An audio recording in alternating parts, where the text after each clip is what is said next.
Audio কথনে সবাইকে স্বাগত জানাচ্ছি। আমরা শুরু করেছিলাম সমরেশ মজুমদারের লেখা ভ্রমণ উপন্যাস বিনিশুতোয়। উপন্যাসটি আমি ৮টি পর্বে ভাগ করে পড়ব। প্রথম ২টি পর্ব আমি আগেই পড়েছি এবং আপলোড করেছি। আজকে আমি পড়ছি উপন্যাসটির ৩য় পর্ব।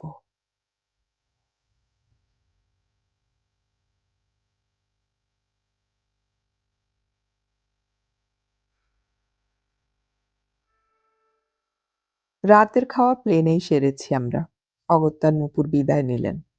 যাওয়ার আগে জানালেন যে কোনো প্রয়োজনে আমরা যেন তাকে ফোন করি। আর আগামীকাল সকালেই তিনি আমাদের দর্শন দেবেন। দরজা টেনে দেবার আগে আমার দিকে তাকিয়ে বললেন, গুড নাইট সমরেশ। তিনজন একলা হতেই দেখা গেল মাথায় একই চিন্তা জমেছে। এই মোটেলের ঘর ভাড়া কত?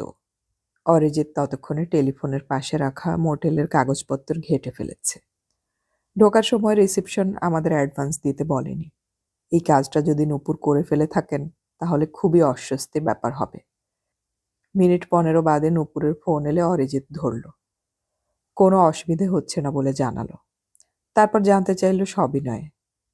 নূপুর বললেন, না না, আমি দেইনি। কাল চেক আউটের সময় দিয়ে দিলেই চলবে। মাত্র তো $৬০ ভাড়া। টেলিফোন রেখে অরিজিৎ বলল, কাল থেকে আমি সত্যিকারের নিঃস্ব। আমরা তিনজনেই বেশ বিরক্ত হয়েছিলাম। $৬০ মানে ১২০০ টাকার ঘরের তো কোনো দরকার ছিল না। $২৫ মোটেলে স্বচ্ছন্দে ওঠা যেত। আমাদের পকেটের যা অবস্থা, অরিজিতের সুটকেস খোয়ানোর পরে এই মোটেল তো বিলাসিতা। হ্যাঁ, এ কথা ঠিক, যে কোনো আমেরিকানের কাছে $৬০ মানে আমাদের ৬০ টাকার সমান। কিন্তু আমরা তো সেটা ২০-২১ গুণ দিয়ে কিনেছিলাম। নরম বিছানায় শুয়েও তাই স্বস্তি হচ্ছিল না। এখন থেকে আমার এবং সুব্রতর যা আছে তাকে ৩ ভাগ করে খরচ চালাতে হবে। নূপুরের এইরকম আচরণ যদি আর বেশি হয় তাহলে বিপাকে পড়তে হবে। কাত হয়ে শুয়ে জিজ্ঞাসা করলাম, নূপুরকে তুমি ওর বিয়ের আগে চিনতে? অরিজিৎ ঘাড় নাড়ল। হ্যাঁ, she is a nice lady. আরে তোমাকে তো বলতেই ভুলে গিয়েছিলাম, ও তো জলপাইগুড়ির মেয়ে। জলপাইগুড়ির মেয়ে? অবাক হলাম। নূপুর? সঙ্গে সঙ্গে জল তোলপাড় হলো। আমি স্কুল শেষ করে কলকাতায় পড়তে আসার পর জলপাইগুড়ির মেয়েদের সঙ্গে পরিচিত হবার সুযোগ পাইনি। ছুটি ছাটায় যখন গিয়েছি তখন দিনগুলো গিয়েছে চকোলেটের মতো গলে। আমার যা কিছু ভালো স্মৃতি তা ওই ছাত্রাবস্থায়। চোখ বন্ধ করে শুয়ে শুয়ে হঠাৎ অস্থির হলাম। জীবন গল্পের চেয়েও বিস্ময়কর। মানি, তাই বলে এমন বিস্ময়কর? কিন্তু আমার ধারণা তো ভুলও হতে পারে। অরিজিৎকে জিজ্ঞাসা করলাম, ওর বাবা বা মায়ের নাম জানো? সরি, অরিজিৎ গম্ভীর গলায় জবাব দিল। সুব্রত চিমটি কাটল। জলপাইগুড়িতে কোনো মেয়ের সঙ্গে আলাপ হলে তার বাবা মায়ের নাম জানতে চাইতিস নাকি? উত্তর দিলাম না। অন্ধকার ঘরে কাচের জানালা চুইয়ে আসা রাত্রের আকাশের আলোর দিকে তাকিয়ে মনে হলো, না, হতেই পারে না। আমি যাকে চিনতাম সেই নূপুর ছিল খুব রোগা, চোখে চশমা, তবে রং ছিল এমনই ফিনকি দেওয়া।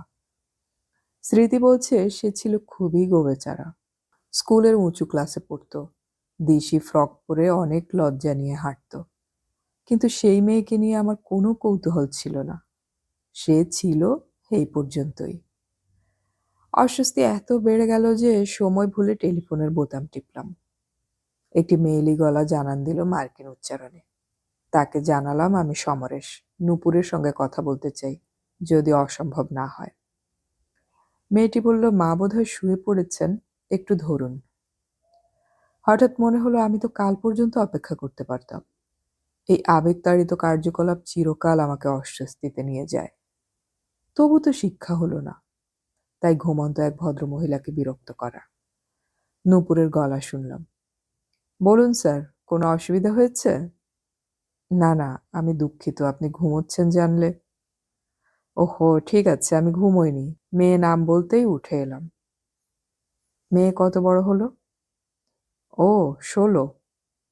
এমন কি বড়? বাবা মায়ের কাছে অবশ্য বড় নয়, কিন্তু বাইরের লোকের চোখে অবশ্যই। আপনি কি জলপাইগুড়িতে থাকতেন? এবার প্রসঙ্গে এলাম। একটু হাসির শব্দ। একদা আমার মেয়ের বয়স পর্যন্ত। আপনারা কি ৩ বোন? এবার হাসির ঝড় উঠল, যেটা থামতে সময় লাগলো। তারপর বললেন, হ্যাঁ, আমি কিন্তু প্রথম যখন শুনেছিলাম আপনাকে ঠিক প্লেস করতে পারিনি। কি শুনেছিলেন? আপনার উপন্যাসে আমরা জায়গা পেয়েছি, আমরা ৩ বোন। নিঃশ্বাস বন্ধ হলো। আপনি পড়েছেন? না, ওটা তো দেশ পত্রিকায় বেরিয়েছিল, দেশ তখন রাখতাম না। বই হয়ে কি বেরিয়েছে? এই দেখুন, কি বোকার মতো জিজ্ঞাসা করলাম। আপনার লেখা বই না হয়ে পড়ে থাকবে নাকি? কলকাতা থেকে খবর পেয়েছিলাম। কি লিখেছিলেন? সামলে নিলাম। বানানো গপ্প। তাই? একটুও সত্যি নেই? একটু চুপচাপ। তারপর বললেন, আপনাকে আজ দেখার পরে মনে করার চেষ্টা করেছিলাম, কিছুতেই পারলাম না। সেটাই স্বাভাবিক, আমি খুব সাধারণ ছিলাম। আমাদের কথা এতদিন কি করে মনে রাখলেন? মনে শুধু ভাবনার স্মৃতি ছিল। আপনারা অসাধারণ সুন্দরী ছিলেন। দূর, আমি না, দিদি ছিল, দারুণ। আমার বোনও। আমি তো তখন খ্যাংরা কাঠির উপর আলুর দম ছিলাম। আবার হাসি। ঠিক আছে, এবার ঘুমোতে যান, কাল দেখা হবে। টেলিফোন নামিয়ে রাখা মাত্র পাশের বিছানায় শুয়ে সুব্রত জিজ্ঞাসা করল, কেসটা কি বলতো? হঠাৎ পুরোনো দিন সামনে এসে গেল। সেই মুহূর্তে কথা বলতে আমার ভালো লাগছিল। বললাম, 10 বছর আগে দেশ পত্রিকায় প্রথম ধারাবাহিক লিখেছিলাম, উত্তরাধিকার। অরিজিৎ মন্তব্য করল, ওটা না লিখলে তুমি আজ লেখক হতে পারতে না। কথাটা উপেক্ষা করলাম। উপন্যাসে আমার শৈশব, কৈশোর এবং তরুণকাল হালকা মিশেছিল। অনেকের ভালো লেগেছিল। চা বাগান আর জলপাইগুড়ি শহর ছিল পটভূমি। দেশ যখন বের হতো তখন জলপাইগুড়ির মানুষ পরিচিত চরিত্র খুঁজে নিত অনায়াসে। যাকে নিয়ে হয়তো লিখিনি, সেও তাদের কাছে চরিত্র হয়ে যেত। এমনকি আমার মাকে শুনতে হয়েছে তিনি নাকি সৎ মা। সত্যি, উত্তরবঙ্গের মানুষ বেশ ইনভলভড হয়ে গিয়েছিল এই উপন্যাসটার সঙ্গে। সুব্রত উকিলি ঢঙে বলল, এসব নতুন তথ্য নয়, ৩ বোনের ব্যাপারটা বলো। হাসলাম। জলপাইগুড়ি জেলা স্কুলে পড়তাম। গুডি বয় ছিলাম না। আমাদের স্কুলের পাশেই এক ভদ্রলোক থাকতেন। তার স্ত্রীকে সবাই খুব প্রগতিশীল মহিলা বলতো। ওদের ৩ মেয়েকে সব সময় জলপাইগুড়ির সেরা সুন্দরী বলা হতো। আমার তখন ১৫ বছর বয়স। শেষের কবিতা এবং চরিত্রহীন লুকিয়ে পড়ে ফেলেছি। মনে নতুন আবেগ। কিন্তু বয়স এত কম যে মুখ নামিয়ে সরে থাকতেই ভালো লাগতো। তারপরে একসময় ওরা চলে গেল কলকাতায়। বাড়িটার দিকে তাকিয়ে মনে হতো খাঁ খাঁ করছে।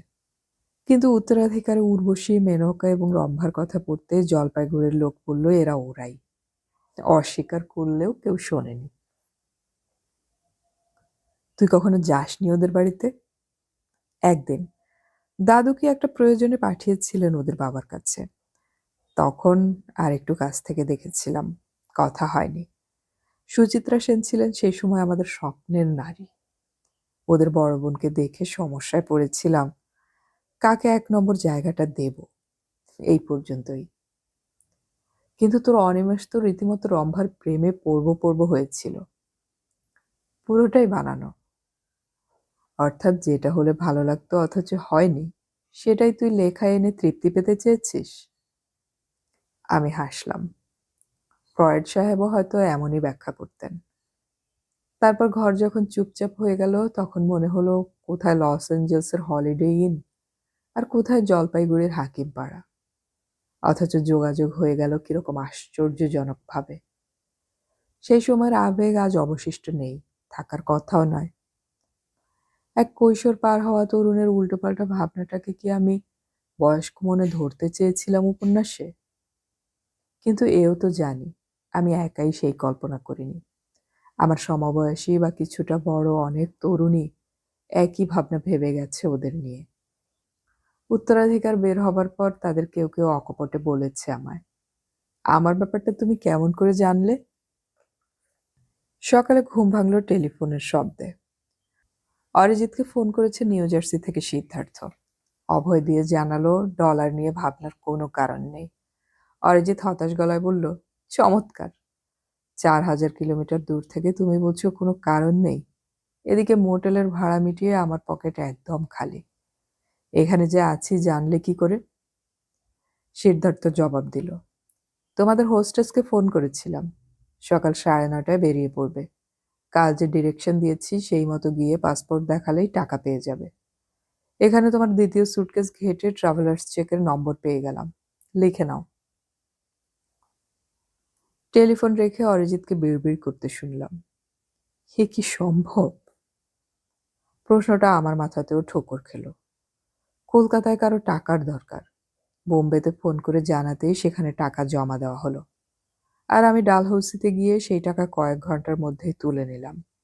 হুন্ডি যারা টাকা দেওয়া নেওয়ার মাধ্যম হিসেবে ব্যবহার করে তারা শুনেছি এই সুযোগ পায়, কিন্তু সরকারি পর্যায়ে তো কল্পনাও করা যায় না।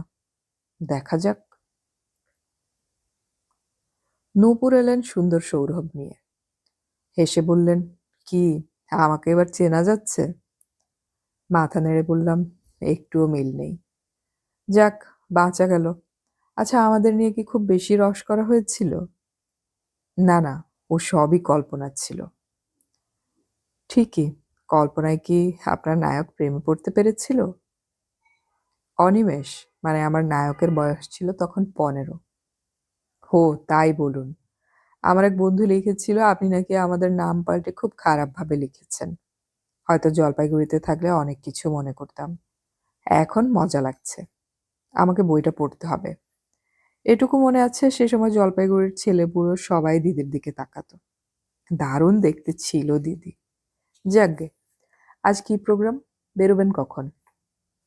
অরিজিৎ বলল, বেরোবার আগে রেস্ট তো জোগাড় করতে হবে। নূপুরকে এবার পোর্ট অথরিটির ঘটনাটা বলা হলো। তার চোখ কপালে উঠল। ওই ঘটনার পরেও যে অরিজিৎ এত দূরে এসেছে তা ভাবতেই পারছেন না তিনি। সেই সকালটা আমাদের বিস্ময় বাড়িয়ে ঘটনাটা ঘটল। নূপুরের গাড়িতে সিদ্ধার্থর নির্দিষ্ট ব্যাংকে পৌঁছে পাসপোর্ট দেখাতে অরিজিৎ ডলারগুলো পেয়ে গেল। কাউন্টারের ভদ্রমহিলা শুধু একবার শুনেই পাসপোর্ট দেখে নোটগুলো দিয়ে সই করিয়ে নিয়ে বললেন, হ্যাভ আ নাইস ডে। সেখান থেকে সোজা অরিজিৎ পৌঁছে গেল একটা ডিপার্টমেন্টাল স্টোরে। দোকান যে কত বড় হতে পারে এবং তাতে আলপিন থেকে মোটর গাড়ি পর্যন্ত সব প্রয়োজনীয় জিনিস থরে থরে সাজানো থাকতে পারে তা প্রথম দেখলাম। সদ্য পাওয়া ডলারের কিছুটা খরচ হয়ে গেল অরিজিতের পোশাক কিনতে, টুথপেস্ট পর্যন্ত। এরকম অবস্থায় কেনাকাটা অনেকটাই বাধ্য হয়েই। কিন্তু নূপুর সঙ্গে থাকায় মনে হলো অরিজিৎ পুজোর বাজার করছে। উঁচু নজরের সঙ্গী নিয়ে সবসময় দোকানে যেতে নেই, কথাটা বারংবার মনে হচ্ছিল। স্টোর থেকে বেরিয়ে আমরা ঠিক করলাম আজ ডিজনিল্যান্ডটা ঘুরে আসব। এই সময় নূপুর আমাদের বন্ধুর মতো উপদেশ দিলেন, ওর বাড়ি থেকে ডিজনিল্যান্ডের যা দূরত্ব তাতে প্রচুর সময় ব্যয় হবে। ডিজনিল্যান্ড থেকে ইউনিভার্সাল স্টুডিও খুব কাছে। আমরা যদি আজ ডিজনি দেখে কাছাকাছি মোটেলে থাকি তাহলে কাল ইউনিভার্সাল স্টুডিও দেখে ফিরে আসতে পারি। লস অ্যাঞ্জেলসে এসে নিশ্চয়ই হলিউড দেখবই। সুব্রত জিজ্ঞাসা করল, এখানেও কি হলিডে ইন? নূপুর চটপট মাথা নাড়লেন, না না, $25 নেবে, আমাদেরই পরিচিত ভদ্রলোকের মোটেল। খুব ভালো মানুষ ওরা, ইন্ডিয়ান।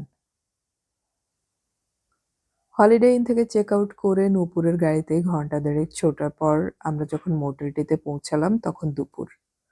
মোটেলের মালিক দেশে গিয়েছে। দেশ থেকে এক গুজরাটি দম্পতিকে আনিয়ে দেখাশোনার দায়িত্ব দিয়েছে। বেচারারা এখনো আমেরিকান হতে পারেনি।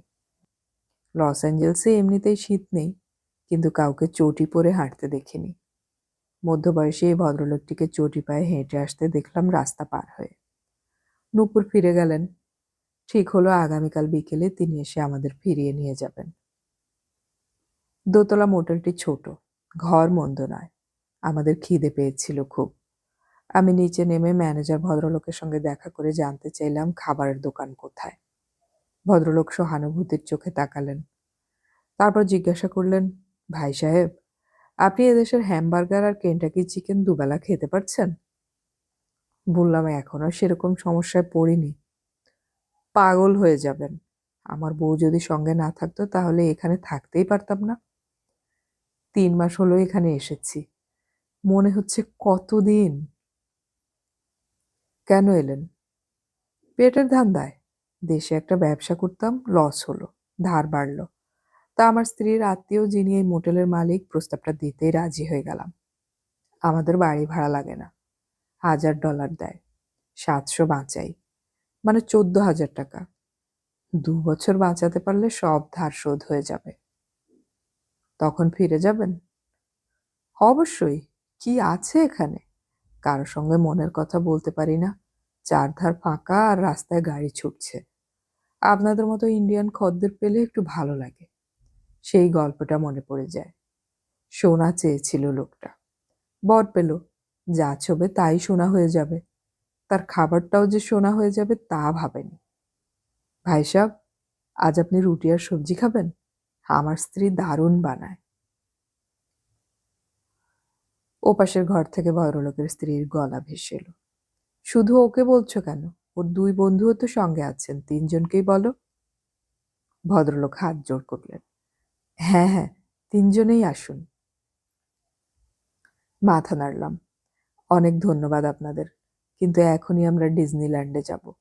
এই খাওয়াটা রাত্রের জন্য তুলে রাখা যায় না? আরাম করে খেতাম। ভদ্রলোক বললেন, সেটা ঠিক কথা। তাহলে আপনাদের দেরি করা উচিত হবে না। ডিজনি একদিনে ঘুরে দেখা যায় না, অন্তত ভালোভাবে নয়। আপনারা রাতেই খাবেন এখানে। পথে একটা ম্যাকডোনাল্ড পেয়ে যাবেন, বেশি দূরে নয়। চলুন, আমি দেখিয়ে দিচ্ছি। কলকাতার মতো পাজামা পাঞ্জাবি পরে বেরোলে আরাম লাগতো, কিন্তু এই যাত্রায় সেসব বেশি সঙ্গে আনিনি। ম্যানেজার ভদ্রলোক অনেকটা সঙ্গে এসে ম্যাকডোনাল্ড আর ডিজনির গেট দেখিয়ে দিয়ে ফিরে গেলেন। আমেরিকা এবং ইউরোপে ম্যাকডোনাল্ডের দোকান মধ্যবিত্ত মানুষের কি উপকার করেছে তা না দেখলে বোঝা যাবে না। অল্প পয়সায় হাতে গরম ঝকঝকে খাবার পরিবেশন করতে এদের জোরই নেই। সুব্রত স্বইচ্ছায় নিরামিষ খায়, কিন্তু 1 প্লেট ফ্রেঞ্চ ফ্রাই আর মিল্কশেক পেটে দিলে সারাদিন আর আহারের চিন্তা মাথায় আসে না। মাথাপিছু $2.5 ভালো মুরগি ভোজন হয়ে গেল। এখনো এদেশে আমাদের 18 টাকায় মুরগি পাওয়া যায়, 5 টাকায় দুধ। তাতে ডাবল জল না দিলে পেটে সহ্য করতে পারবে না। বিদেশে সরকার কি করছে তা দেখার দরকার নেই। দেশে খাবারের দাম বাড়ানো চলবে না। মার্কিন নাগরিকদের মানসিকতা এরকম। $1000 যার মাইনে, তার খাওয়া খরচ 100। ভাবলেই নিজেদের কষ্ট বাড়ে। ডিজনি ঢোকার টিকিট কিন্তু বেশ দামি। ঢোকার পর মন জুড়িয়ে গেল। ওরা বলেন জাদু নগরী, একটুও বাড়িয়ে বলেন না। বিশাল জায়গা নিয়ে গড়ে তোলা ডিজনি সাহেবের এই শহর শুধু শিশুদের নয়, যে কোনো বয়সের মানুষকেও বারে বারে চমকে দেবে আজব কাণ্ড কারখানা ঘটিয়ে। মাথার উপর দিয়ে ছোট রেল পাক খাচ্ছে। বিজ্ঞানের যা কিছু, চমকের সঙ্গে পুরনো রহস্য এবং ভৌতিক ব্যাপার স্যাপারগুলোর অভাব নেই। ডিজনি সাহেবের বিখ্যাত চরিত্ররা চারপাশে ঘুরে বেড়াচ্ছে। অবশ্যই মিকি মাউসের পোশাক পরে যিনি রয়েছেন তিনি দক্ষ অভিনেতা। গিজগিজ করছে পৃথিবীর বিভিন্ন দেশের মানুষ। ছেলেমেয়েরাই সংখ্যায় বেশি। দুপাশে একটার পর একটা শো হাউস, তাতে ঢুকে চমকে ওঠা কাণ্ড কারখানা।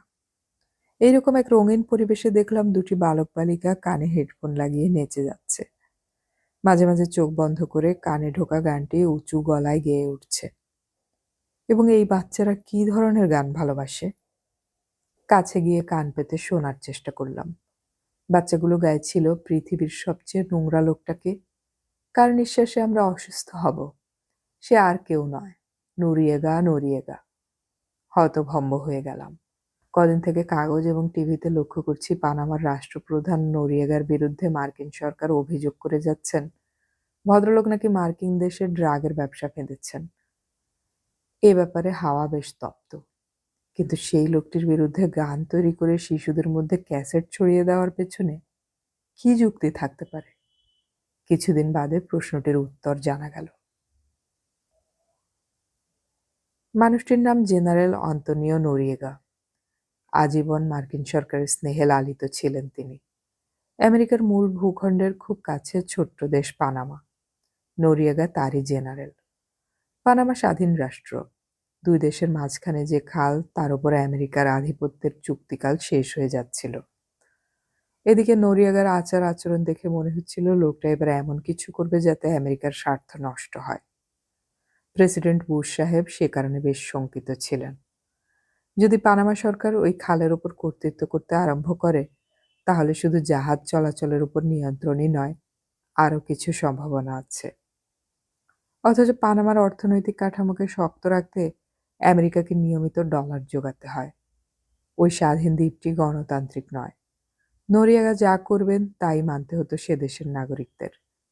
ফলে আমেরিকার এত কাছে থেকেও পানামার সাধারণ নাগরিকদের জীবনযাপনে বিন্দুমাত্র স্বাচ্ছল্য ছিল না। নরিয়াগা একসময়, সেটা 1960 সালের কথা, মার্কিন সামরিক বিভাগের গোয়েন্দা দপ্তরের সঙ্গে নিযুক্ত ছিলেন। তারপর পানামার জাতীয় রক্ষী বাহিনীতে তার দ্রুত অভ্যুত্থান হতে শুরু করে। পানামায় থেকে ল্যাটিন আমেরিকার অন্যান্য রাষ্ট্র সম্পর্কে যাবতীয় তথ্য ভদ্রলোক একসময় আমেরিকাকে যোগান দিয়ে এসেছিলেন। ফলে এই লোকটির কাছে আমেরিকার গোপন আচরণ সম্পর্কে অনেক তথ্য থাকতে পারে। নরিয়াগা যখন রাষ্ট্রপতি হলেন তখন নিশ্চয়ই আমেরিকার ভালো লেগেছিল, কিন্তু 89-এর শেষে তাকে গদি থেকে সরাতে বুশ সাহেব তৎপর হয়ে উঠলেন। তিনি নরিয়াগার বিরুদ্ধে ড্রাগ চোরাচালানের অভিযোগ আনলেন। প্রকাশ্যেই বললেন পানামা থেকে প্রতিদিন আমেরিকার ছেলেমেয়েদের মারবার জন্য ড্রাগ পাঠাচ্ছেন নরিয়াগা। মেডেলিন কলম্বিয়া থেকে পানামা হয়ে আমেরিকায় যাতে কোকেন আসতে পারে তার ব্যবস্থা করে দিয়ে নরিয়াগা $4.5 মিলিয়ন ঘুষ নিয়েছেন। এরকম একজন অপরাধী নিঃশ্বাসের মধ্যে বসে রয়েছে জেনে আমেরিকার মানুষ আতঙ্কিত হলো। কিন্তু আরও প্রবলভাবে জনমত তৈরি করা দরকার। মার্কিন সরকার কখনোই দেশের বাইরে কে কি বলল তা নিয়ে ভাবিত হয়নি। ভিয়েতনাম যুদ্ধ চালিয়ে গিয়েছিলেন ততদিন যতদিন না দেশের মানুষ বেঁকে বসেছিল। নরিয়াগাকে থামানোর একমাত্র উপায় ছিল সেই দেশ দখল করে তাবেদার কাউকে সেখানকার রাষ্ট্রপ্রধান করে দেওয়া। এ ব্যাপারে একটু অস্বস্তি ছিল আফগানিস্তানের ঘটনায়। রাশিয়া সেই দেশ দখল করার পর সারা বিশ্বে প্রতিবাদের ঝড় উঠেছিল। রাষ্ট্রপুঞ্জের সদস্য কোনো সার্বভৌম দেশকে এভাবে দখল করা নীতি বহির্ভূত কাজ। আমেরিকা সেই সময় রাশিয়ার কাছে প্রতিবাদ জানিয়েছিল। কিভাবে রাশিয়াকে সরে যেতে হয়েছে তাও দেখেছিল। কিন্তু সেই সুযোগ নিয়ে একটি ছোট্ট রাষ্ট্র তাদের দেশে বিষের ধোঁয়া পাঠিয়ে যাবে, তাও মেনে নেওয়া যায় না। ঠিক এই সময় পূর্ব ইউরোপের দেশগুলো স্বাধীনতা ঘোষণা করল। দেখা গেল যেসব দেশে বিপ্লব হচ্ছে কমিউনিজমের বিরুদ্ধে, সেখানে রাশিয়ান বাহিনী থাকা সত্ত্বেও তারা নিজেদের নিষ্ক্রিয় রেখেছে। বোঝাই গেল ওইসব দেশে অর্থনৈতিক ব্যয়ভার বহন করার ক্ষমতা রাশিয়ার আর ছিল না বলে তারা বোঝা ঘাড় থেকে নামাতে চাইছে। বুশ সাহেব জানতেন এই সময় আমেরিকা যদি পানামাকে স্তব্ধ করে রাশিয়া কিছু বলবে না। বাকি রইল চীন। চীনের সঙ্গে সম্পর্ক ভালো রাখার সব চেষ্টা চালিয়ে গেলেন তিনি। প্রতিনিধি দল যাওয়া আসা শুরু করল। আগেই বলেছি, এ নিয়ে বুশ সাহেব খুব চিন্তিত ছিলেন না। নিজের মানুষদের আগে ঠান্ডা রাখতে হবে। কিন্তু আমেরিকার প্রচার মাধ্যম অত্যন্ত শক্তিশালী এবং স্বাধীন। তাদের দিয়ে জোর করে কিছু করানো যাবে না। এই সময় একটা অদ্ভুত গানের ক্যাসেট বাজার ছেয়ে ফেলল। সুরটি মজার, কথাগুলো অদ্ভুত। পৃথিবীর বিখ্যাত মানুষদের নামাবলী আছে সেই গানের কথায়। পেলে থেকে বুদ্ধদেব কেউ বাদ যাননি। কিন্তু প্রায় প্রতি 3-4 লাইন পরে পরেই প্রশ্ন হচ্ছে, দুনিয়ার সবচেয়ে নোংরা মানুষ কে? গানেই তার জবাব, পানামার নরিয়াগা। এই ক্যাসেট আমেরিকার ঘরে ঘরে ছড়িয়ে পড়ল। বাচ্চারা ওয়াকম্যান কানে দিয়ে ওই গান শুনতে শুনতে নাচতে লাগলো, বাড়িতে গাইতে লাগলো। বড়দের কানে গেল গানের লাইন। বড়দের কানেও গেল গানের লাইন। তারাও মাথা নাড়লেন। ঠিকই তো, নরিয়াগা অত্যন্ত বদলোক। কিছু কিছু ব্যাপার ঘটে যা আইন করে বন্ধ করা যায় না, যেমন সিগারেট খাওয়া। এখন সারা পৃথিবীর মানুষ জেনে গিয়েছে সিগারেট খাওয়া স্বাস্থ্যের পক্ষে ক্ষতিকর। কিন্তু ক্ষতি কতখানি মারাত্মক তা না জানায় সরকার আইন করে বন্ধ করতে পারছেন না। 60 বছর ধূমপান করেও বহাল তবিয়তে আছেন এমন মানুষের সংখ্যা প্রচুর। সিগারেটের প্যাকেটের গায়ে সতর্কীকরণ লিখে কর্তব্য শেষ করতে হচ্ছে সে কারণে। কেউ যদি প্রশ্ন তোলে, তুমি যেটাকে ক্ষতিকর বলছো সেটা বিক্রি করতে দিচ্ছ কেন, তাহলে সরকার বিব্রত হবেন। মৌলিক অধিকারের দোহাই দেবেন। মদ স্বাস্থ্যের পক্ষে ভালো নয়। সেটা সব জায়গায় পাওয়া যায় না, প্রকাশ্যে খাওয়া যায় না, এবং সপ্তাহের মাত্র একটি দিন তার বিক্রি বন্ধ রাখতে পেরেছেন সরকার। কিন্তু একেবারে বন্ধ করতে চাননি বা পারেননি। মন্দ লোকে বলে তা করলে মোটা আয় থেকে বঞ্চিত হবে দেশ, কিন্তু মদের ব্যাপক ব্যবহার সম্পর্কে সামাজিক আপত্তি থাকায় তার বিক্রি সীমিত। শুধু সতর্কীকরণের ছাপ মেরে সিগারেট বাজারে ছাড়া কিন্তু হাস্যকর। মদের বোতলের গায়ে কিন্তু ওসব লেখা থাকে না। এর আগেরবার দেখেছিলাম, এবারও লক্ষ্য করলাম মার্কিনীরা এক অভিনব পদ্ধতি বেছে নিয়েছে। ছোট্ট শিশু যখন স্কুলে ভর্তি হয় তখন দিদিমণি তাদের সঙ্গে গল্প করে, ভাব জমায়। সেই সময় দিদিমণি তাদের বুঝিয়ে দেয় সিগারেট খাওয়া কি পরিমাণে ক্ষতিকর। শুধু যে খায় তারই ক্ষতি হয় না, যার সামনে ধোঁয়া ছাড়া হলো তারও সমান ক্ষতি। তুমি যদি বাবা মাকে না হারাতে চাও তাহলে তাদের সিগারেট খেতে দিও না। তোমার সামনে খেলে তুমিও মরে যাবে। ওই বয়সে দিদিমণির কথা মানে ঈশ্বরের বাণী। বাড়ি ফিরে বাবাকে সিগারেট খেতে দেখে শিশু প্রতিবাদ জানাতে কাঁদতে লাগলো, তুমি মরে যাবে, আমাকেও মেরে ফেলবে। এই শিশুদের চাপেই বাড়িতে সিগারেট খাওয়া বন্ধ হলো।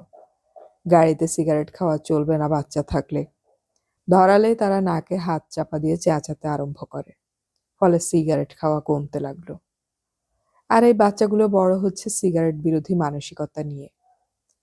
অফিসে ধূমপানের আলাদা ঘর আছে। ট্রেনে 10টির মধ্যে মাত্র 1টিতে ধূমপান করা যায়। দেশের ভেতরের বিমানে ধূমপান নিষেধ। আমি আমেরিকার একটি পরিবারও দেখিনি যেখানে বাচ্চা আছে এবং কর্তাগিন্নি ধূমপান করছেন। আইন করে যা বন্ধ করা যায় না তাই এইসব শিশুকে কাজে লাগিয়ে অনায়াসেই বন্ধ করা গেছে। শিশুদের দাবি কে উপেক্ষা করতে পারে? এই ব্যাপারটা আমাদের দেশেও তো হতে পারে। পানামার ব্যাপারে শিশুদের কাছে ক্যাসেট পৌঁছে যাওয়ায় বুশ সাহেবের চমৎকার উপকার হলো। তিনি পানামায় সৈন্য পাঠালেন। ছোটখাটো যুদ্ধ হলো এবং নোরিয়েগা তার সাঙ্গপাঙ্গ নিয়ে জঙ্গলে পালিয়ে গেলেন। একটি বিদেশি রাষ্ট্র পানামায় নেমেছে সৈন্য নিয়ে, কিন্তু পৃথিবীর বড় রাষ্ট্রগুলো মুখ বন্ধ করে রইল। পানামার পথে পথে তখন অরাজকতা, দোকানপাট লুট হচ্ছে, ছোটখাটো সংঘর্ষ হচ্ছে মার্কিন সৈন্যদের সঙ্গে। যেসব মার্কিন সৈন্য তাতে মারা যাচ্ছে তাদের বীরের সম্মান দেয়া হচ্ছে। টিভি কর্মীদের দক্ষতা এমন যে দেখে মনে হচ্ছিল আমরা ঘটনাস্থলে দাঁড়িয়ে আছি। কিন্তু সবই হলো, অথচ নোরিয়েগাকে পাওয়া যাচ্ছিল না। প্রতিদিন কাগজে হেডিং, নোরিয়েগা কোথায়। বুশ সাহেবের কাছে ব্যাপারটা খুব লজ্জার। ছোট্ট দেশ, কিন্তু দাগি লোকটাকেই তার সৈন্যরা খুঁজে বের করতে পারছে না। দিন কয়েক বাদে হঠাৎ জানা গেল নোরিয়েগা সোজা চলে এসেছেন সঙ্গীদের নিয়ে ভাটিকানের দূতাবাসে। সেখানে আশ্রয় নিয়েছেন তিনি। টিভিতে দেখলাম মার্কিন সৈন্য পানামার ভাটিকান দূতাবাস ঘিরে ফেলেছে কাঁটাতার দিয়ে। রোমে পোপের কাছে আবেদন জানানো হচ্ছে নোরিয়েগাকে বের করে দেবার জন্য। পোপ হ্যাঁ কিংবা না বলছেন না। দূতাবাসের ভেতর সৈন্য ঢুকতেও পারছে না। কিন্তু 24 ঘন্টা মাইকে ওই গান বাজানো হচ্ছে নোরিয়েগাকে নার্ভাস করার জন্য। এ যেন গর্তে ঢোকা জন্তুকে বের করে আনার জন্য ধোঁয়া ছড়ানো। ওদিকে দেখানো হচ্ছে নোরিয়েগার বাড়ি থেকে কোটি কোটি ডলার পাওয়া গেছে। গেছে মাদক দ্রব্য চোরাচালানের কাগজপত্র। একেবারে হাতে হাতে ধরা পড়া আর কি। এরই মধ্যে কেউ কেউ সন্দেহ করলো মার্কিন সৈন্যরা ওগুলো সাজিয়ে ছবি তুলেছে। কিন্তু শেষ পর্যন্ত পোপ কিছু বলার আগেই নোরিয়েগা আত্মসমর্পণ করলেন। পলকেই তাকে তুলে নিয়ে আসা হলো হেলিকপ্টারে। নিয়ে যাওয়া হলো জলের তলায়, সাবমেরিনে, সাংবাদিকদের ত্রিসীমানার বাইরে। যেহেতু জমি আগেই তৈরি করা ছিল তাই পানামা অধিগ্রহণের কারণে দেশে কোনো প্রতিবাদ উঠল না। রাশিয়া কিংবা চীনও চুপ করে রইল। কিন্তু ল্যাটিন আমেরিকার অন্য দেশগুলো শঙ্কিত হলো। পানামার রাষ্ট্রপ্রধানের পদে বুশ সাহেবের মনোনীত পানামিয়ান মিস্টার ইন্ডারা তখনও টলমলে। বুশ সাহেব তার উপরাষ্ট্রপতিকে হন্ডুরাসে পাঠাবেন বলে স্থির করলেন। ল্যাটিন আমেরিকার নেতাদের সঙ্গে বৈঠক। কারণ ওইসব দেশের মানুষ মনে করেছিল পানামায় যেমন ড্রাগের কারণ দেখিয়ে আমেরিকা ঢুকে পড়েছে, তেমনি একটা অজুহাত খাড়া করে আমেরিকা তাদের দিকেও থাবা বাড়াতে পারে। এখানে বুশ সাহেব খুব স্পষ্ট কথা বললেন। বুশ সাহেব বললেন, যখন আমেরিকানদের জীবন রক্ষার প্রশ্ন সামনে আসবে আমাদের দক্ষিণ সীমান্তের বন্ধুরা অনুগ্রহ করে মনে রাখবেন, প্রেসিডেন্ট নিশ্চিতভাবে তা রক্ষা করবেই। তবে আমার সৈন্যদের বিনা কারণে আমি কখনোই ব্যবহার করব না। এরপর একটু বিস্ময়কর ব্যাপার ঘটল। বুশ সাহেব ঘোষণা করলেন, যে কোনো অপরাধীর যেমন কোর্টে গিয়ে নিজের সপক্ষে বলার অধিকার আছে, তেমনি মার্কিন সরকার মনে করে ম্যানুয়েল অ্যান্তোনিও নোরিয়েগারও সেই স্বাধীনতা আছে। নোরিয়েগা যদি সংঘর্ষের সময় মারা যেত তাহলে কিছু বলার ছিল না, কিন্তু তাকে জীবন্ত ধরার পর সরকার সমস্যায় পড়বেন বিচার পদ্ধতির সুযোগ দেওয়ায়, এমন কথা অনেকেরই মনে হলো। বুশ সাহেব বললেন, মার্কিন গোয়েন্দা দপ্তরের সঙ্গে একদা সংশ্লিষ্ট নোরিয়েগা হয়তো নিজের মুখ বাঁচাবার জন্য অনেক কথা বলতে পারে, কিন্তু তার সঙ্গে এসবের কোনো সম্পর্ক নেই। নোরিয়েগার অধিকার আছে যা ইচ্ছে বলার এবং করার, কিন্তু সেই সঙ্গে আইন মন্ত্রকের দায়িত্ব থাকছে তা খতিয়ে দেখার। এই যে একজনকে দেশে ধরে এনেও বিচার ব্যবস্থার সুযোগ করে দেওয়া আমার কাছে অভিনব নয়। আমাদের দেশেও ইন্দিরা গান্ধীর হত্যাকারীকে সেই সুযোগ দেয়া হয়েছিল। কমিউনিস্ট দেশগুলোতে তা দেয়া হয় না রাষ্ট্রের স্বার্থে। যেটা বিস্ময়কর তা হলো প্রচার মাধ্যমের উপর বিন্দুমাত্র নিয়ন্ত্রণ না রাখা। কাগজগুলো রোজই পাতার পর পাতা নোরিয়েগার খবর ছাপছে। দু একটি লেখায় সরকারের সমালোচনাও করা হচ্ছে। শেষ পর্যন্ত সহ্য করতে না পেরে বুশ সাহেব মৃদু অনুযোগ আনেন। পানামায় মৃত আমেরিকান সৈন্যদের দেহ যখন আনা হচ্ছে তখন ছবি তোলা হয়েছিল। সেই ছবি ছেপে তার পাশে বুশ সাহেবের মজাদার ভঙ্গির একটি ছবি ছাপা হয়েছিল। এরকম কিছু ব্যবহার করার আগে তা অবশ্যই প্রেসিডেন্টকে জানানো উচিত, কিন্তু সংবাদপত্রের মালিকেরা এই অনুরোধে তেমন কান দেননি। পাশাপাশি ছবি দুটো দেখলে মনে হতেই পারে দেশের সৈন্যরা যেখানে প্রাণ দিচ্ছে, প্রেসিডেন্ট তখন হাসি মশকরা করছেন। দুটো দুই পরিবেশের ছবি, কিন্তু লোকে মনে করতেই পারে ওই শহীদদের জন্য প্রেসিডেন্ট দুঃখিত নন। বুশ সাহেবকে তাই চেঁচিয়ে বলতে হয়, অ্যান্ড আই ডু।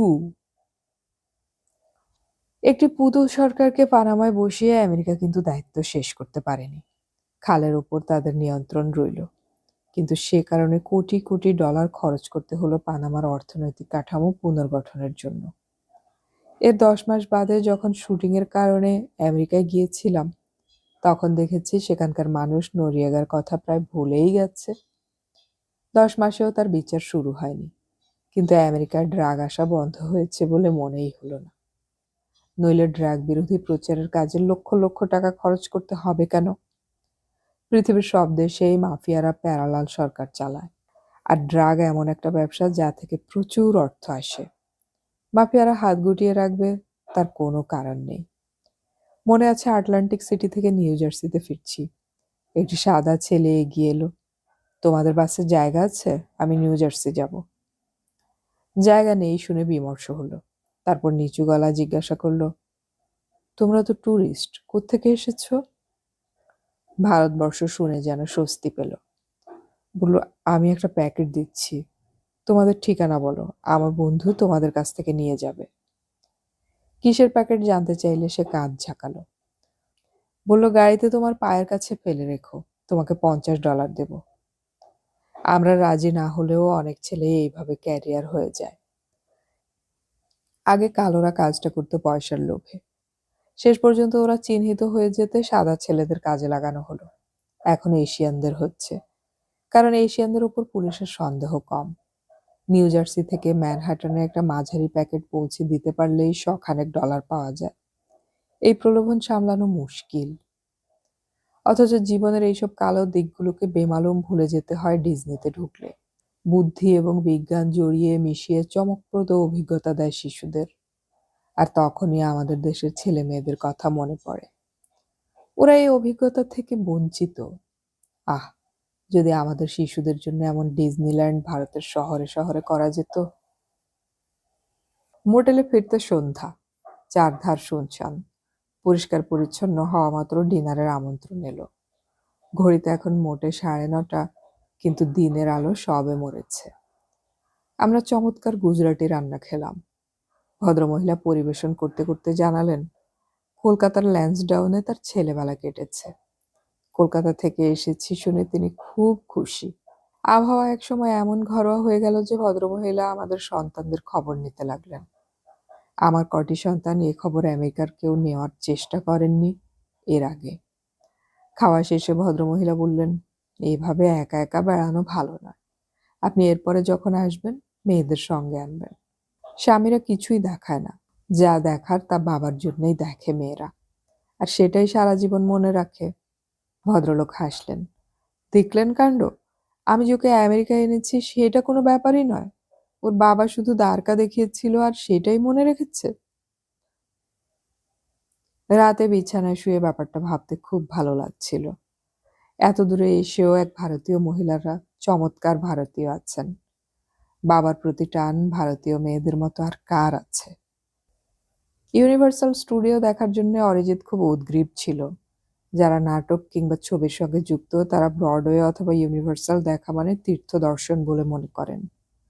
বস্তুত ইউনিভার্সাল স্টুডিও ঘুরে দেখা একটা দারুণ অভিজ্ঞতা। বিখ্যাত সেই সব চরিত্রগুলো কিভাবে নির্মিত হয়েছিল জানার পর বিস্ময়ের শেষ থাকে না। মোটেল থেকেই বাসে চেপে আমরা পৌঁছে গেলাম ইউনিভার্সাল স্টুডিওর দরজায়। প্রবেশ মূল্য ভালোই, গাইডের ব্যবস্থা আছে। এক একটা দলকে নিয়ে একজন গাইড চত্বরটা ঘুরিয়ে দেখান। ইসি, জস, নাইট রাইডার, কেআইটিটি অথবা মায়ামি ভাইসেসের মতো বিখ্যাত ছবি কিভাবে তৈরি হয়েছিল ওই স্টুডিওতে তা জানা দারুণ চমকপ্রদ ব্যাপার। ছবির মতো রাস্তা, দুপাশে বাড়িঘর। আদল আছে কিন্তু বাস করা যায় না, কারণ ঘরের পেছনের দেয়াল নেই। রাস্তা থেকে বোঝা যায় না। সাইনবোর্ড পাল্টে পৃথিবীর যে কোনো বড় শহর তৈরি করে ফেলা যায় এক নিমেষে। কিলোমিটারের ওই সেটে যাদের প্রয়োজন পরিচালক তাদেরই নিয়ে আসেন।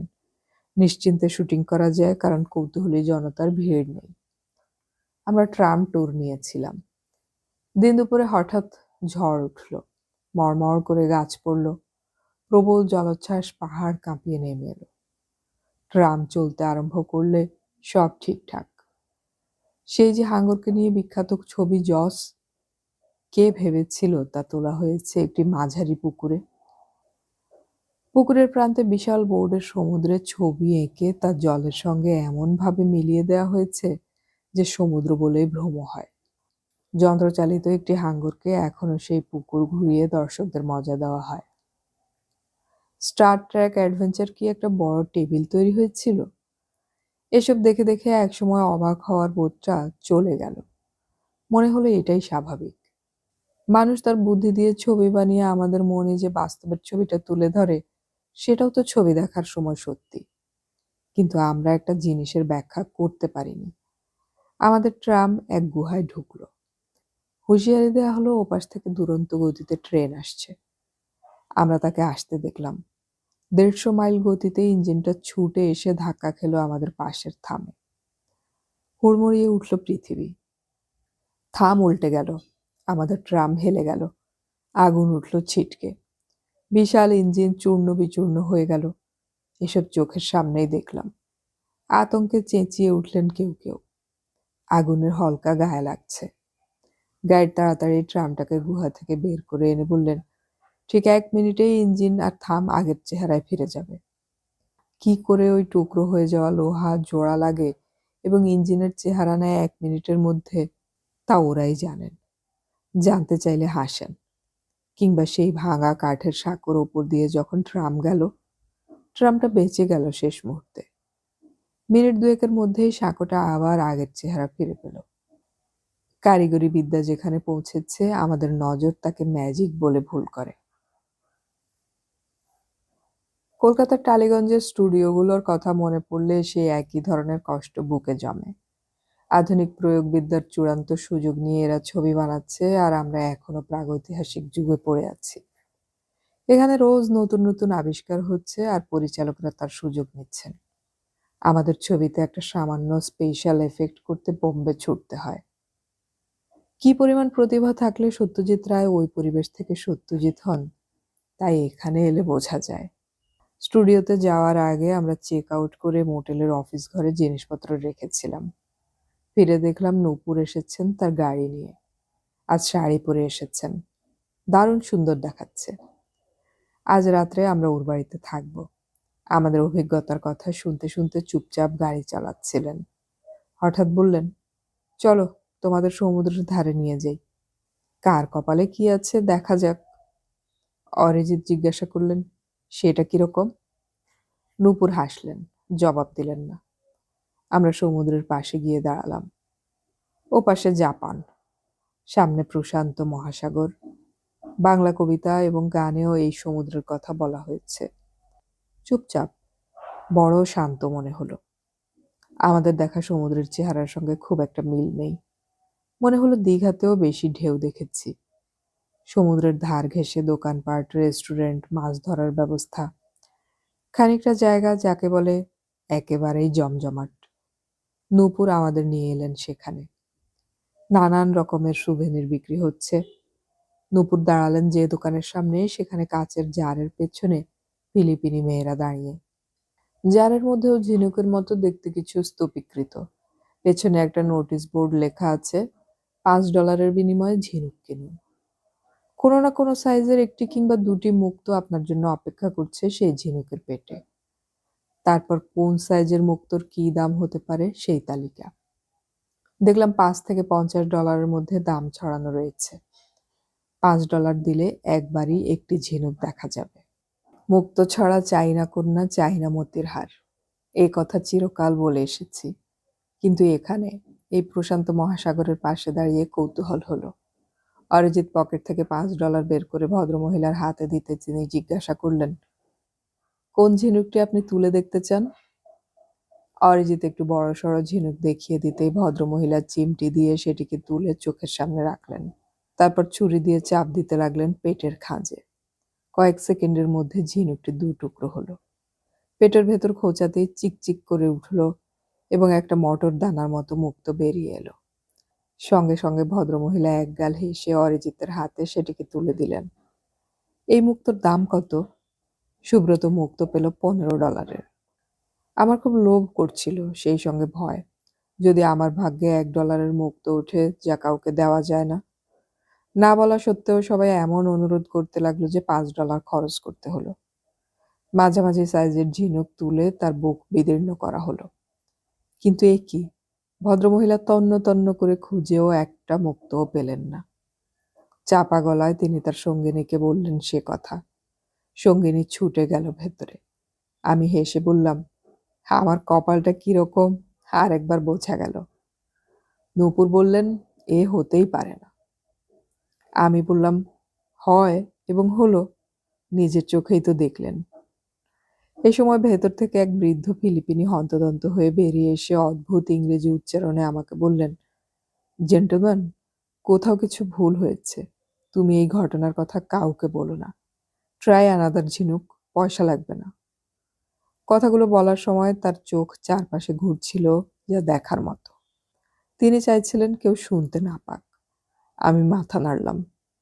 ঢের হয়েছে, আমার ঝিনুক তোলার আর ইচ্ছে নেই। বৃদ্ধ সেই মুহূর্তে ভেবে নিয়ে বললেন, তাহলে দাঁড়াও 5 সেকেন্ড। তিনি ভেতরে চলে গেলেন এবং পর মুহূর্তেই ভেতর থেকে ফিরে এলেন ছোট্ট প্লাস্টিকের কৌটো হাতে নিয়ে। আমার দিকে সেটি এগিয়ে দিয়ে বললেন, তোমাকে এটি উপহার দেওয়া হলো। দারুণ দামি মুক্তো। $60 তো হবেই, কিন্তু একটাই অনুরোধ, আমার ঝিনুকের বুকে মুক্তো পাওয়া যায়নি এ কথাটা কাউকে বলো না। হেও আমার কপাল, উদ্যোগী হয়ে এগিয়ে গেলে কিছুই পাই না, কিন্তু নির্লিপ্ত হওয়া মাত্র সমুদ্রের ঢেউয়ের মতো সেটা এগিয়ে আসে, জলের দাগ রেখে আবার ফিরে যায়। কিন্তু এটা কিরকম ব্যাপার হলো? সব ঝিনুকে মুক্তো থাকবেই এমন গ্যারান্টি দিয়ে এরা দোকান খুলেছেন কি করে? জলের ধারে হাঁটতে হাঁটতে নূপুর সেটা বোঝালেন। এই সমুদ্রে মুক্তোর চাষ করা হয়। ঝিনুকের পেটে একটা বালির কণা ঢুকে গেলেও একসময় সেটা মুক্তোর চেহারা নিয়ে নিতে পারে। সেই আর্টিফিশিয়াল মুক্তো পাওয়া ঝিনুকগুলোকে ওরা নিয়ে আসে এইসব দোকানে। প্রশ্ন হলো, $5 একটা ঝিনুক খুলে খদ্দেরকে $10-15 মুক্তো দিলে তো ব্যবসায় ক্ষতি। ওরা নিজেরাই শুধু মুক্তো বিক্রি করে অনেক লাভ করতে পারে। নূপুর জানালেন, শতকরা 95 ঝিনুকে যে মুক্তো থাকে তার বাজার দর $1 বেশি নয়। মূল্যবান মুক্তো পাওয়া যাবে এমন ঝিনুক ওরা এখানে আনেই না, শুধু খদ্দেরদেরকে চমক দেবার জন্য 4-5টা মিলিয়ে রাখে। সুব্রত তেমন একটাই পেয়েছিল, কিন্তু আমি নাকি সত্যিই ভালো লাভ করেছি।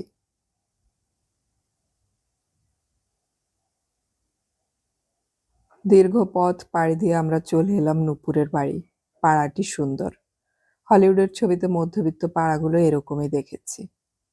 তবে রাস্তার নাম, কোনো কোনো সাইনবোর্ড স্প্যানিশ শব্দের ব্যবহার দেখছি। লস অ্যাঞ্জেলেসে স্পেন দেশের উপস্থিতি প্রবল।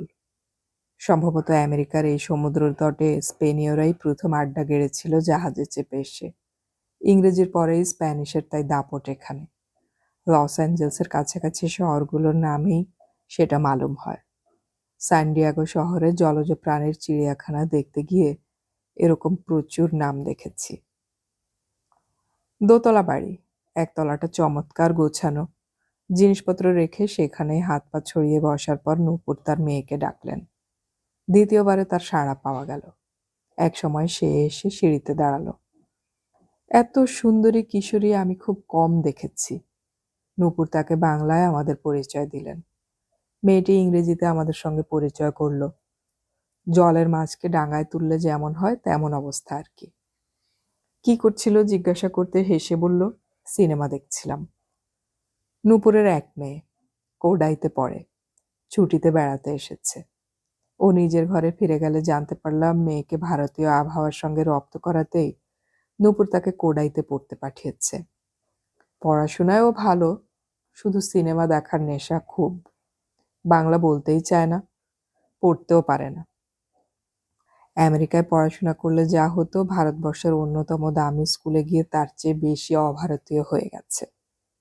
নূপুরের ইচ্ছে ছিল আমাদের নিয়ে রাতে লস অ্যাঞ্জেলস দেখতে বের হয়, কিন্তু কথায় কথায় আড্ডা এমন জমে উঠল যে সেই ইচ্ছেটাকে বাতিল করতে হলো। হঠাৎ নূপুর আমাকে বললেন, সমরেশ, আমাকে নিয়ে একটা উপন্যাস লিখুন। এরকম অনুরোধ শুনলেই আমি শঙ্কিত হয়ে পড়ি। প্রত্যেক মানুষেরই নিজস্ব গল্প আছে, তার কাছে সেই গল্প খুবই মূল্যবান। কিন্তু লেখক হিসেবে আমার কাছে সেই গল্প কতটা আবেদন করছে তা অনেকেই ভেবে দেখেন না।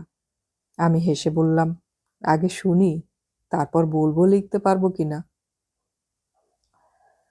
চিমচাম ডাইনিং টেবিলে পানীয়ের গ্লাস হাতে বসে নূপুরের গল্প শুনলাম।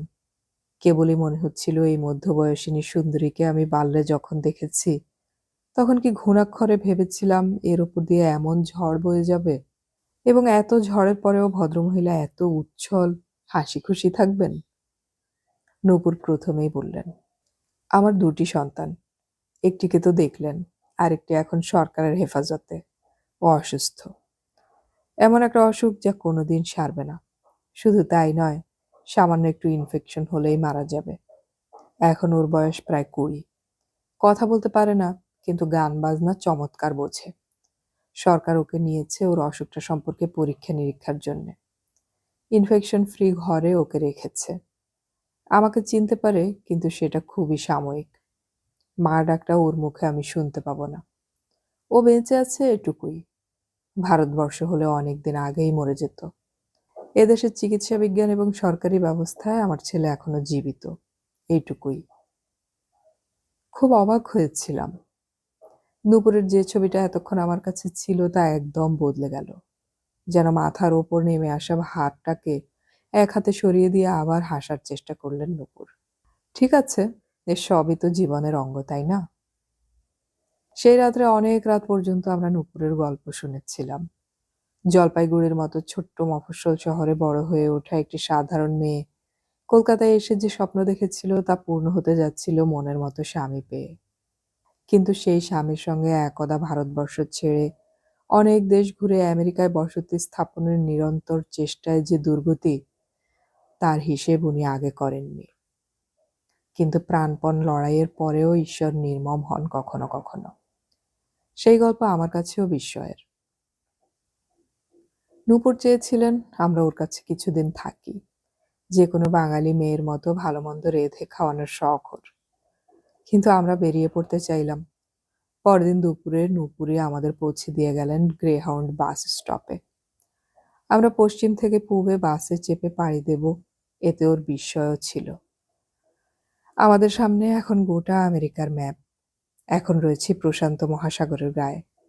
মরুভূমি, পাহাড়, কাউবয়দের দেশ পেরিয়ে পৌঁছাবো আটলান্টিক সাগরের তীরে। আর এই যাত্রাপথের অভিজ্ঞতা কাজে লাগাতে চাইবো আমাদের আগামী সিরিয়ালে। এখন বেলা 12টা। নূপুর চলে গিয়েছেন। কলকাতা থেকে কেনা গ্রেহাউন্ড বাস কোম্পানির টিকিট কাউন্টারে দেখিয়ে আমরা সেটাকে চালু করেছি। একটা বইতে অনেকগুলো কুপন, অনেকটা চেক বইয়ের মতন। 1 মাসের মধ্যে এগুলো ফুরিয়ে গেলে আবার পাওয়া যাবে। এক একটা কুপনে এক একটি গন্তব্যস্থলে পৌঁছানো যাবে। আমাদের প্রথম যাত্রা বিরতি লাস ভেগাসে। সারা দেশে গ্রে-হাউন্ড কুকুরের ছাপ মারা বাসগুলো ঠিকঠাক সময় মেনে অনবরত ছুটোছুটি করছে।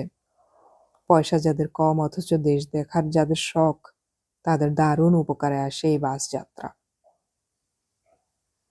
আজ সকালে একটি দুঃসংবাদ পেয়েছি। অরিজিতের ট্রাভেলার্স চেকগুলোর হিল্লে হয়নি। এখানকার আমেরিকান এক্সপ্রেস ব্যাংক বারবার চেষ্টা করেও কলকাতার ট্রাভেলার্স চেক ইস্যুকারী সংস্থাকে ধরতে পারেনি। কেবলই রিং হয়ে যাচ্ছে সেখানে। ওরা নম্বরগুলো সঠিক না বললে এরা টাকা দিতে পারছে না। কলকাতার টেলিফোন সম্পর্কে আমাদের অভিজ্ঞতার সঙ্গে এদের মিলছে না। আমেরিকান এক্সপ্রেস অবশ্য আশ্বাস দিয়েছেন কনফার্মেশন পেলে যে কোনো ব্রাঞ্চে রিপোর্ট করলেই তারা টাকা পেয়ে যাবে। এখন আমাদের শহরই প্রধান অন্তরায়। এই সময় বাসটিকে আসতে দেখলাম গম্ভীর ভঙ্গিতে। ভারী বাসের গায়ে ছুটন্ত কুকুরের ছবি আঁকা, ঝাঁপিয়ে পড়ল বলে। গ্রেহাউন্ড বাসের ভারিক্কি চেহারা দেখে যে ভক্তি হয়েছিল তা আরো বেড়ে গেল ড্রাইভারের ব্যবহারে। বাস থামা মাত্র আগে সেই ভদ্রলোক নামলেন দরজা খোলার পরে। কজন যাত্রী এখানে নামলেন, কটি আসন খালি আছে তা তিনি জানেন। হাত তুলে বললেন, আমি 10 জনকে সঙ্গী করতে পারি, 10 জন চলে আসুন। আমরা অপেক্ষায় ছিলাম। টিকিট বই থেকে লাস ভেগাস ছাপ মারা পাতাটি ছিঁড়ে নিয়ে বললেন, আপনার নিজের জায়গাটি আপনার নিজেকেই খুঁজে নিতে হবে মহাশয়। বাসের ভেতরটা শীতাতপ নিয়ন্ত্রিত, আসনগুলো আরামদায়ক। নানান চেহারার মানুষ ইতিমধ্যেই বসে আছেন। সুব্রতর একটু জানলা বাতি কাচ্ছে, তার ভাগ্যে সেটা জুটেও গেল। এত বড় একটি বাসের কর্মী মাত্র একজন, তিনিই ড্রাইভার এবং তিনিই কন্ডাক্টর। বাস পিছু খরচ সম্ভবত কম। এখন প্লেন এবং ট্রেনের ভাড়া এত বেড়ে গিয়েছে যে সাধারণ মানুষের ভরসাই বাস কোম্পানিগুলো। শুনেছি এরা নাকি যাত্রীদের নিরাপত্তা, আরাম আর সময়ের দিকে সতর্ক দৃষ্টি রাখে। দেখা যাক। দরজা বন্ধ করে মাথার কাছ থেকে মাইক্রোফোনের মাউথপিস টেনে নিয়ে ড্রাইভার বললেন, আমাদের পরবর্তী স্টেশন লাস ভেগাস। লাস ভেগাসের টাউনে পৌঁছাতে 5 ঘন্টা 40 মিনিট লাগবে। পথে পড়বে সান বের্নার্ডিনো বারস্টো। যারা সিগারেট খেতে চান তারা স্মোকিং সিটে বসে খাবেন। ধন্যবাদ। বাস চালু হলো। মসৃণ গতিতে বাস লস অ্যাঞ্জেলস ছাড়িয়ে হাইওয়েতে পড়ল। কোনো রকম ঝাঁকুনি নেই। শরীর আসনে বিছিয়ে দিয়ে চুপচাপ বসে আছি। আমার বাঁদিকে জানালার ধারে এক বৃদ্ধা বসে। সাদা চামড়ার মানুষদের অনেকেরই মুখের ভাষা না শুনলে তার জাত বোঝা মুশকিল। বৃদ্ধা উসখুস করছিলেন। তার হাতের ব্যাগ থেকে একটা বই বের করে পড়ার চেষ্টা করলেন। তারপর বই বন্ধ করে আমার দিকে তাকালেন। আমি হাসলাম। সঙ্গে সঙ্গে তার ঠোঁট বিস্তৃত হলো।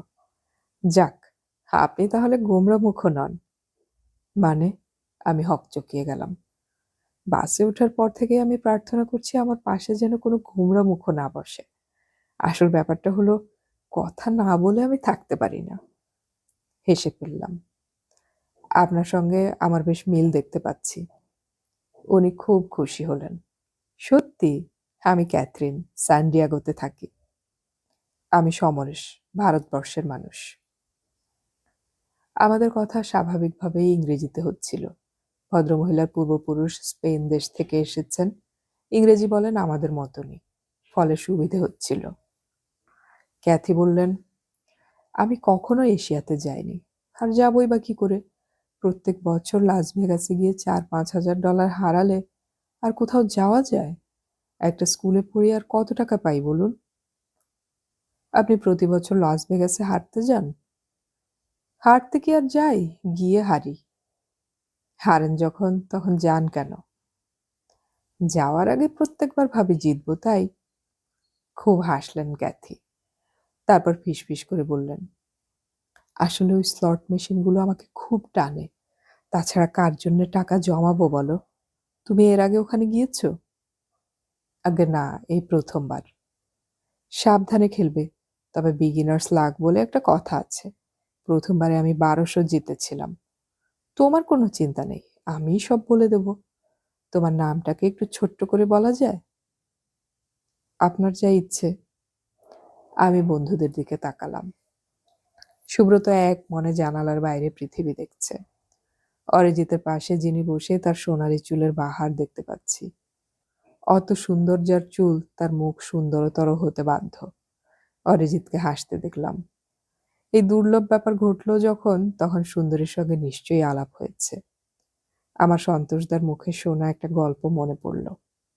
সন্তোষ কুমার ঘোষ তার ২ বন্ধুর সঙ্গে একবার জার্মানি গিয়েছিলেন। ৩ জনের মধ্যে সন্তোষদাই সুদর্শন। ওরা উঠেছিলেন যে বাড়িতে, তার মালিকান ছিলেন ছিমছাম। সন্তোষদার মনে হয়েছিল জার্মানিতে এসে ছিমছাম কেন, আসলি সুন্দরীদের সঙ্গে আড্ডা জমাবেন। যে কদিন ছিলেন ভুলেও সেই মালিকানের সঙ্গে ভাব করেননি। ফেরার দিন তার কথা মনে পড়ল, কারণ এই কদিনে কোনো জার্মান সুন্দরী সন্তোষদাকে পাত্তাই দেয়নি।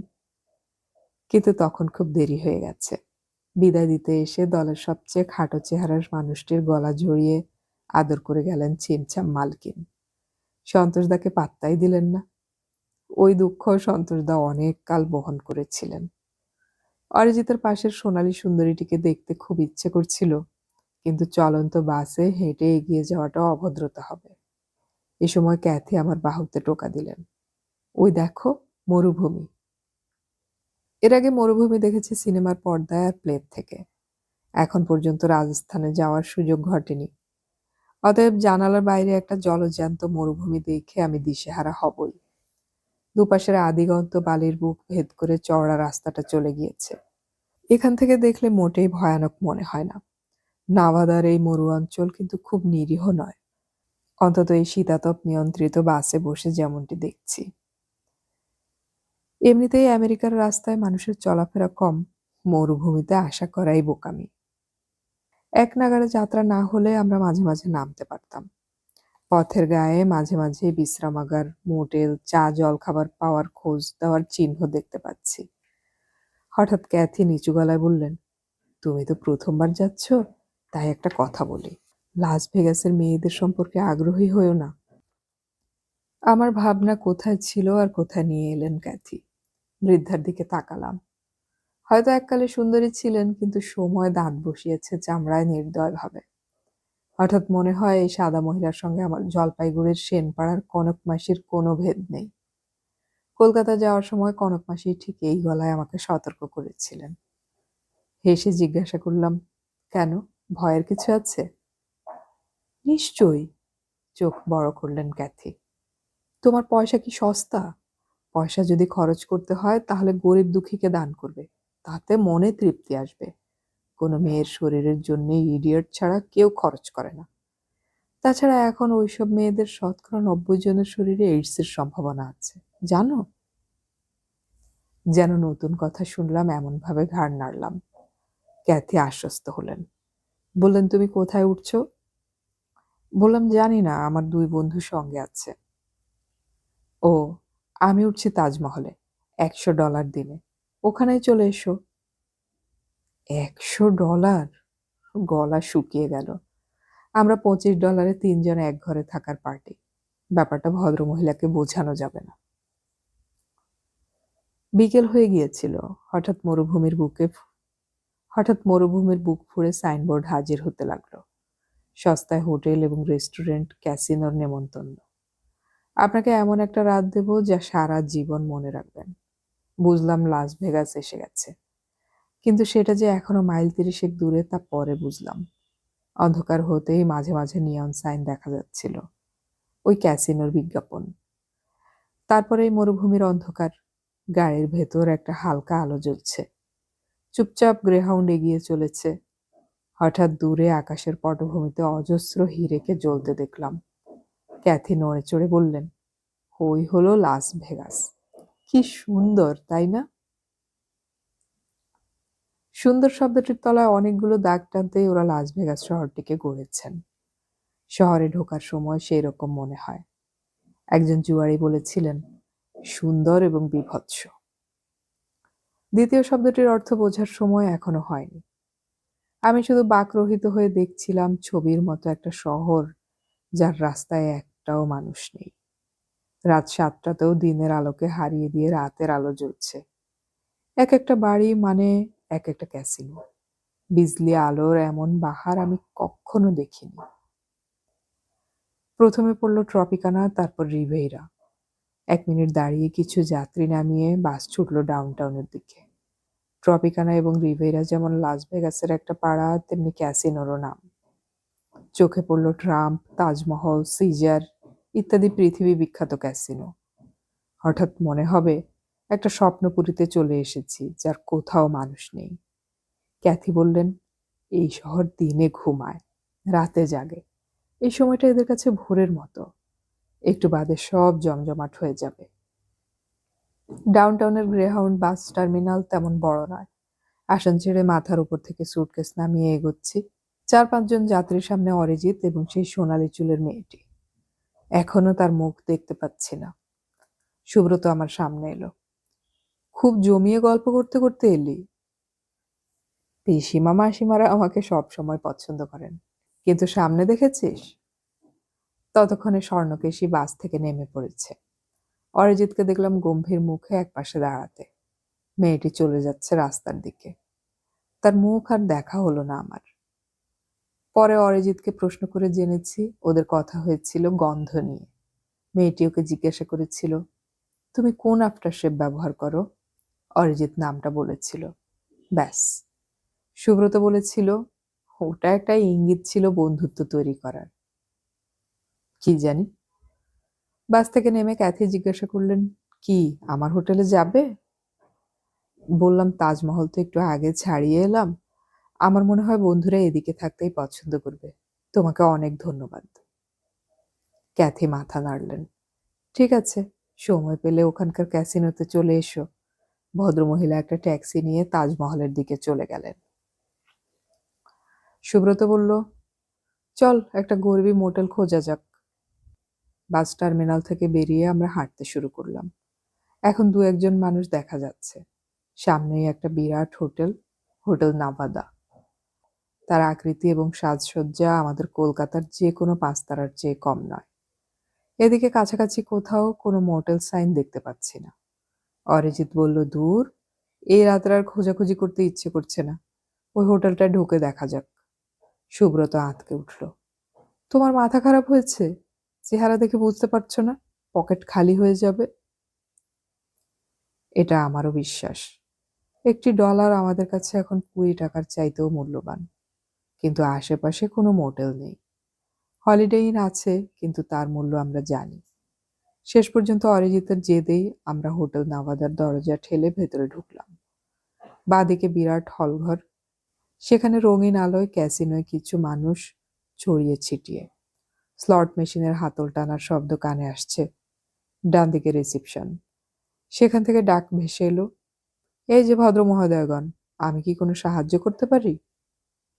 রিসেপশনিস্ট ছেলেটি বেজায় মোটা, গায়ের চামড়া তামাটে। তার সামনে পৌঁছে অরিজিৎ বলল, আমরা একটা ঘর পেতে পারি? অবশ্যই, সেই জন্যই তো দাঁড়িয়ে আছি। কদিন থাকবেন? এখনো ঠিক করিনি। ঠিক করলে জানাবেন। কজন আছেন? 3 জন? 2টো খাট আছে।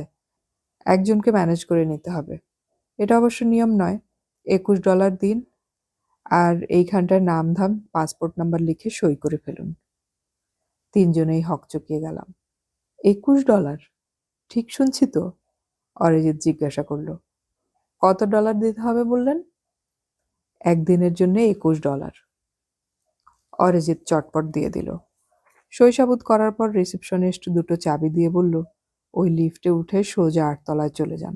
22 নম্বর ঘর, 822। আপনারা 3জন আছেন? একটু বেআইনি, তবু ঠিক আছে। এই 3টে কুপন রাখুন 24 ঘন্টার জন্য। যদি থাকাটা বাড়ান তাহলে কাল এসে আবার কুপন নিয়ে যাবেন। অরিজিৎ জিজ্ঞাসা করল, এটা কিসের কুপন? আপনাদের রাতটা ভালো কাটুক। অরিজিৎ জিজ্ঞাসা করল, এগুলো কিসের কুপন? এই হোটেলের পক্ষ থেকে। এই একটু। লিফটে চেপে 8 তলায় পৌঁছালাম। পরিচ্ছন্ন গোলক ধাঁধার মতো দামি কার্পেটে মোড়া করিডোর। ঘরের চাবি খুলে আমরা বেশ পুলকিত। বিশাল ঘর, 2টো চমৎকার চওড়া বিছানা, টিভি, টেলিফোন থেকে বাথরুমের বেশ স্বচ্ছন্দ ব্যবস্থা। ঘরের লাগোয়া ব্যালকনিতে দাঁড়িয়ে সমস্ত লাস ভেগাসকে বুকে হিরে নিয়ে জ্বলতে দেখলাম। চোখ জুড়িয়ে গেল। অরিজিৎ ততক্ষণে সোফায় বসে কুপন পরীক্ষা করছিল। সুব্রত আমার পাশে ব্যালকনিতে দাঁড়িয়ে বলল, কি ব্যাপার রে, $25 মোটেলে যে ঘর পাওয়া গেছে, এ তো তার 4 গুণ ভালো। $21 কি করে দিচ্ছে? এ সময় অরিজিৎ কুপন হাতে এগিয়ে এলো। আরও আছে। আমরা রাতে বিনে পয়সায় ডিনার খেতে পারবো 4টে রেস্টুরেন্টে। কাল সকালের ব্রেকফাস্ট এবং দুপুরের লাঞ্চ ফ্রি। আর এতেও যদি কারো খিদে না মেটে তাহলে সে 1 প্লেটের দাম দিয়ে 2 প্লেট খাবার খাবে এই কুপন দেখালে। এরকম ব্যাপার জীবনে শুনিনি। নতুন কেউ লাস ভেগাসে এলে এরকম বিস্মিত হবেন। আমরা 3টে মানুষ মাথাপিছু $7 3 বেলা পেট ভর্তি উপাদেয় খাবার খেয়েছি এবং তারকা হোটেলে আরামে থেকেছি। কলকাতাতেও তো এমন কল্পনা করা যায় না। সুব্রত কুপনগুলো থেকে আবিষ্কার করলো গোটা 6 ক্যাসিনো বলছে সেখানে গিয়ে ওই কুপনগুলো দেখালে তারা রকমারি গিফট দেবে। এ তো এক কথায় স্বর্গের চেয়েও লোভনীয়। উত্তরটা খানিক পরে পেয়েছিলাম। পৃথিবীর অন্যতম নামী জুয়ার শহর হলো লাস ভেগাস। এখানে এসে থাকা খাওয়াটা কোনো ব্যাপারই নয়। তাজমহল অথবা সিজারে থাকতে গেলে মাথাপিছু $100 লাগে।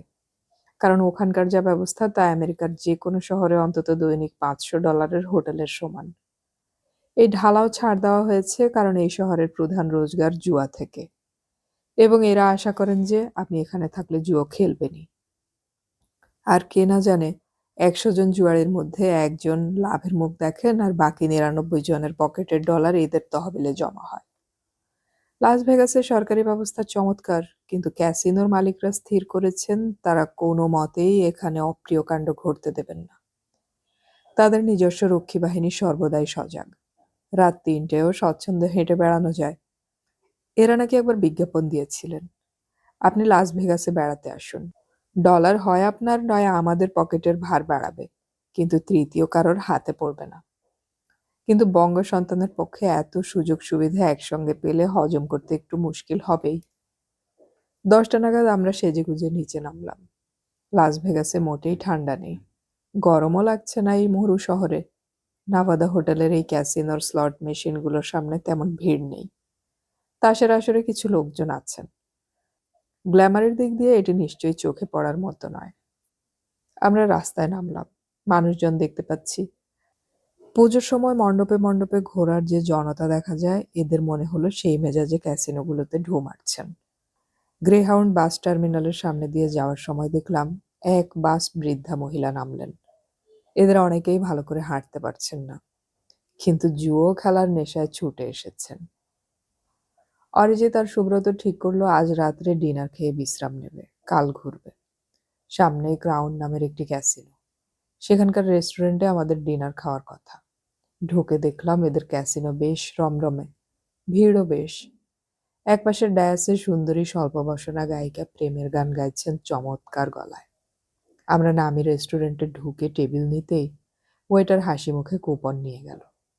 তার পোশাক আমার চেয়েও মূল্যবান। খাবার এলো, সুস্বাদু। খাওয়ার শেষে একটি ছাপা কাগজ দিয়ে গেল ওয়েটার, তাতে লেখা, এই রেস্টুরেন্টে আপনাকে পেয়ে আমরা গর্বিত, ধন্যবাদ। অরিজিৎ বলল, এইভাবে খালি হাতে খেয়ে যেতে খারাপ লাগছে, কিছু দিয়ে যাই ওয়েটারকে। কত দেয়া যায়?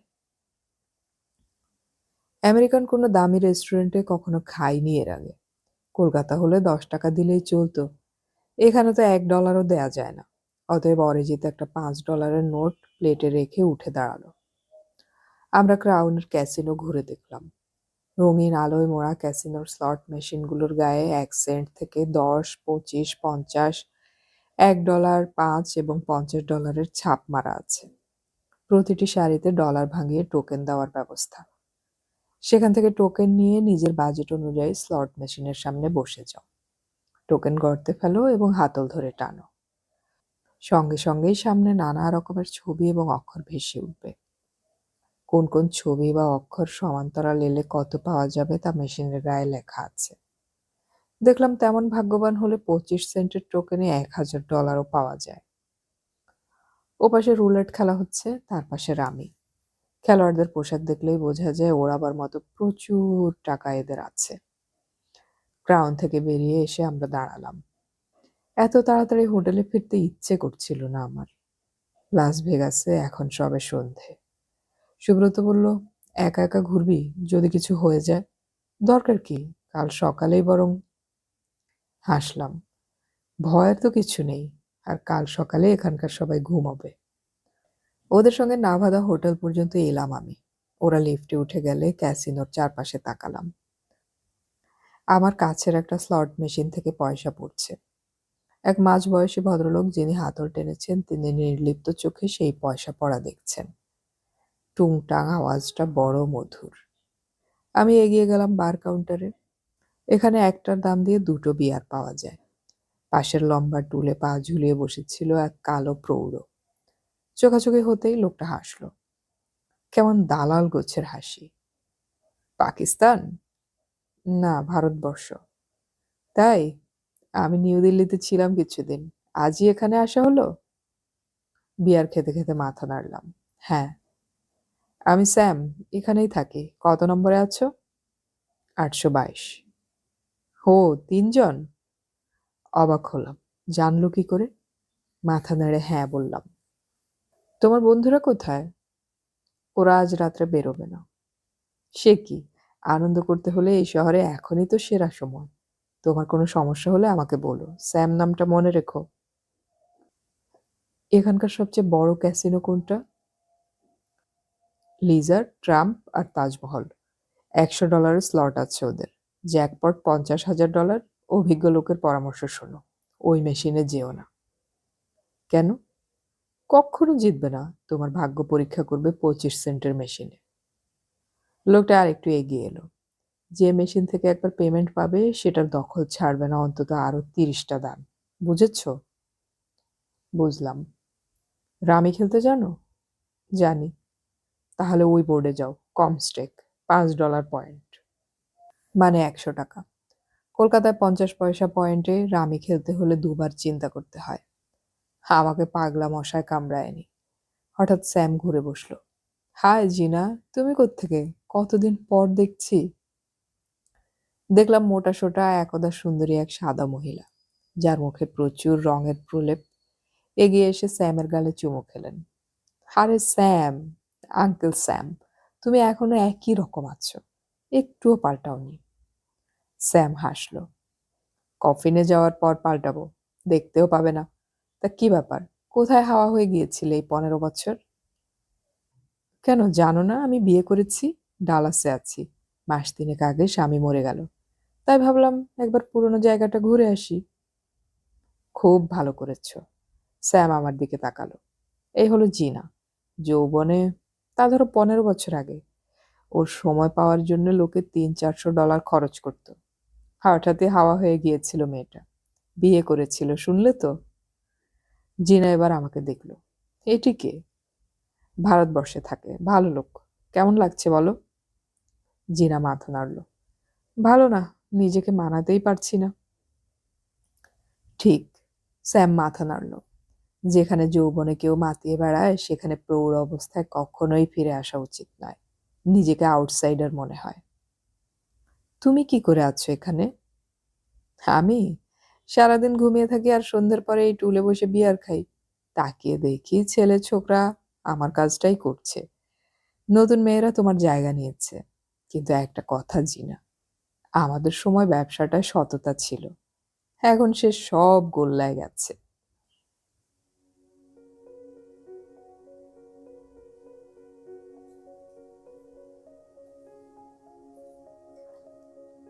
এতক্ষণ আমি পড়ে শোনালাম সমরেশ মজুমদারের লেখা ভ্রমণ উপন্যাস বিনিশুত এর 3য় পর্ব।